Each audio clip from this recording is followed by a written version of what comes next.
E aí pessoal, tudo bem com vocês? Nessa segunda parte do vídeo nós vamos estar então aprendendo, ou melhor, entendendo como o nosso código vai coletar essas informações, no caso o código que vai estar embarcado no Arduino, e através dessas informações ele vai conseguir estar renderizando todas aquelas informações do nosso dashboard. Então, sem mais delongas, então agora que o pessoal já está mais entendido do código, eu posso explicar um pouco mais do algoritmo que vai estar rodando de fato. Basicamente então o que a gente tem é o seguinte: como eu expliquei anteriormente, nós temos o nosso objeto carro, o nosso gerenciador de memória que vai estar coletando as informações da memória compartilhada, e a gente precisa de alguma forma enviar esses dados do nosso microcontrolador, na verdade do nosso computador, para o nosso Arduino.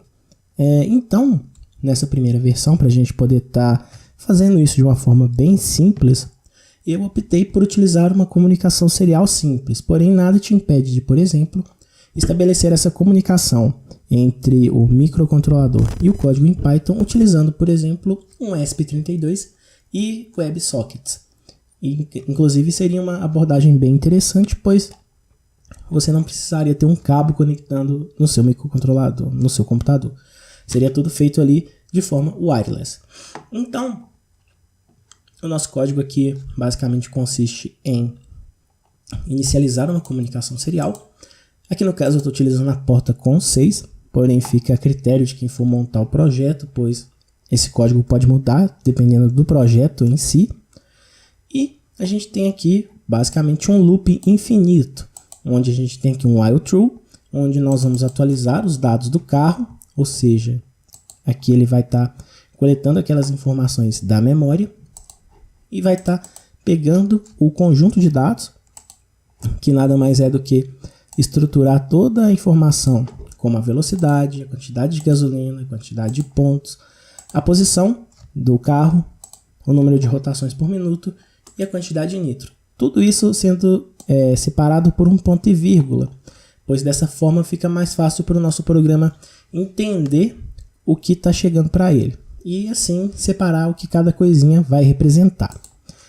Depois disso a gente dá um print aqui nesse pacote só para mostrar, para visualizar mesmo como que está sendo a saída, e manda isso via serial, no caso codificando isso no modelo UTF-8.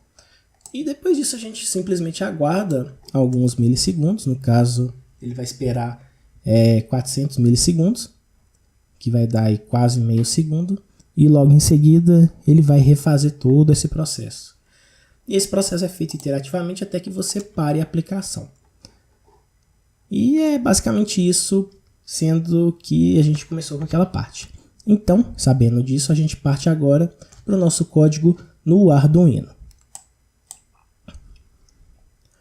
Bom, pessoal, aqui a gente está no nosso código que vai estar rodando no Arduino. Então, basicamente o que a gente tem aqui é o seguinte. Primeiramente, eu criei alguns defines para estar instanciando o nosso acesso, ou no caso, o nosso controle do display. Nesse caso aqui, a gente, por ser um display relativamente grande, por utilizar uma grande quantidade de pinos, a gente instancia os sinais e utiliza eles. Aqui no caso, a gente tem o chip select, os sinais de leitura, escrita e o reset do display.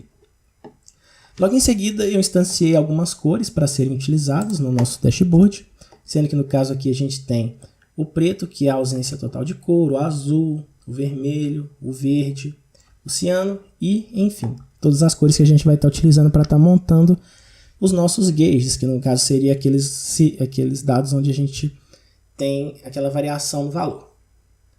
E a gente tem também as transições de cores, ou seja, como que funciona basicamente esse sistema? A gente precisa então ter uma transição de cores entre cada um dos pontos. Como assim? A gente tem um ponto que parte do valor vermelho para o verde, que seria, por exemplo, uma quantidade de gasolina que normalmente começa cheio, ou seja, ele vai estar completo com o valor totalmente verde.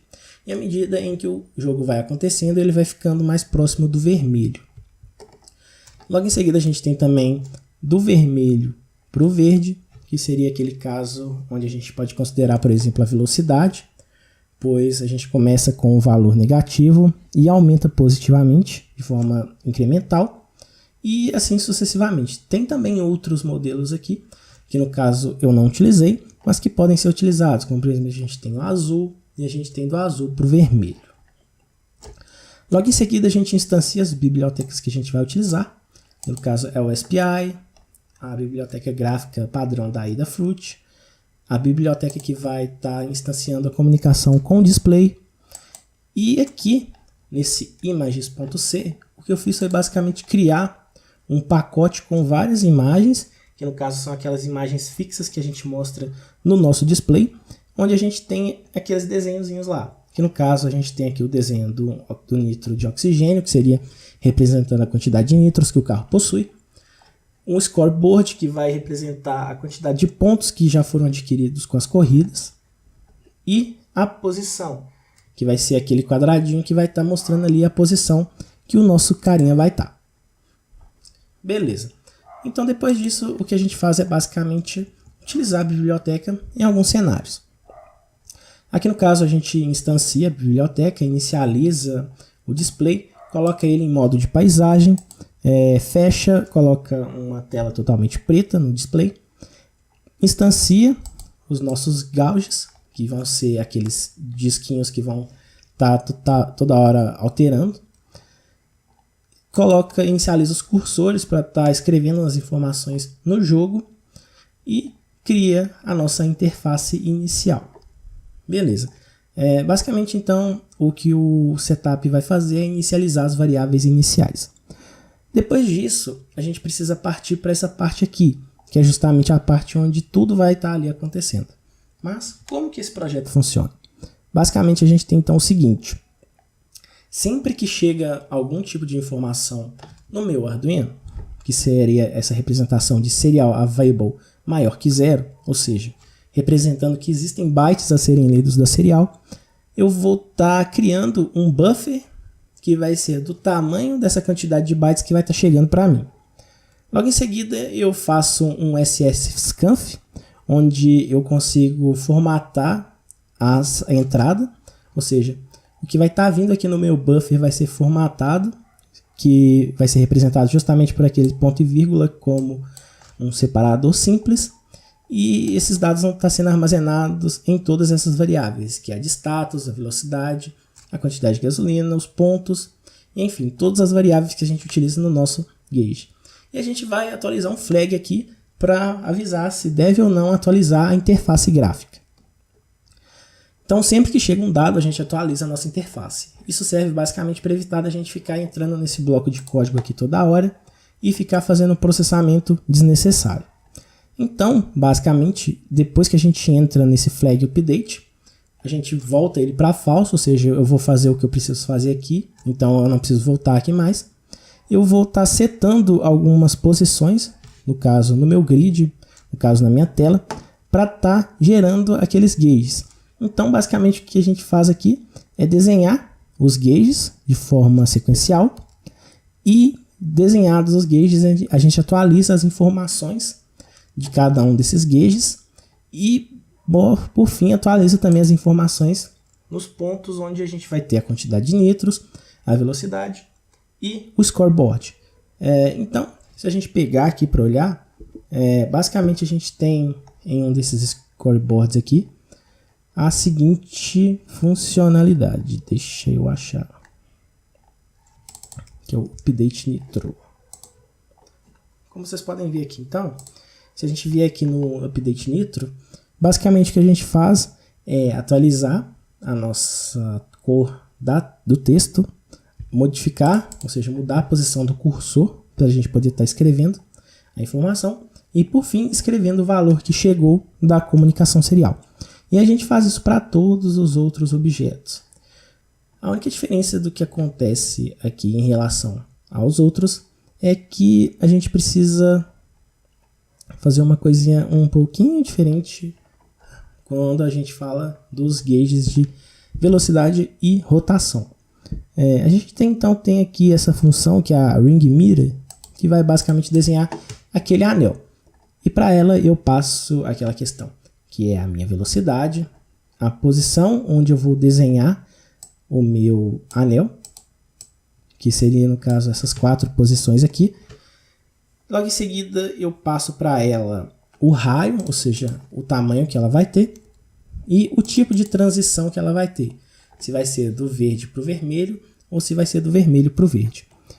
No meu caso, como eu vou estar mostrando a velocidade, ele vai partir do verde para o vermelho, ou seja, a velocidade, à medida em que vai aumentando, o anel vai ficando de cor mais avermelhada.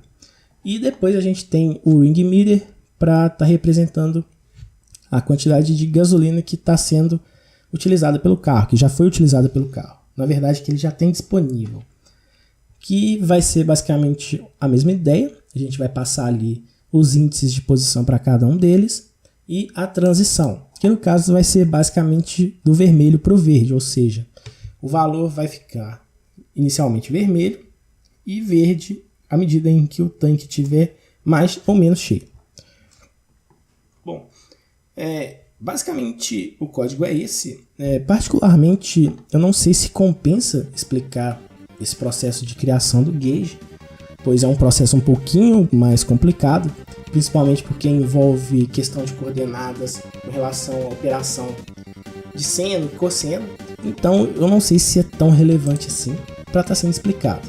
Mas, se vocês acharem relevante, eu posso estar fazendo um vídeo só mostrando como que esse processo aqui como um todo funciona. E lembrando que esse código vai estar disponível no GitHub para quem quiser acessar, usar, modificar, enfim, pode utilizar à vontade. Então é isso, pessoal. Se você curtiu o vídeo, se você gostou da ideia, não deixa de estar aí compartilhando, assistindo, mostrando para outras pessoas e deixando seu like. E se você também não gostou, se não ficou legal, se você acha que ficou faltando alguma coisa, não esquece de deixar aí um comentário para a gente ficar sabendo o que vocês acharam e o que pode estar melhorando. Então é isso. Muito obrigado e falou!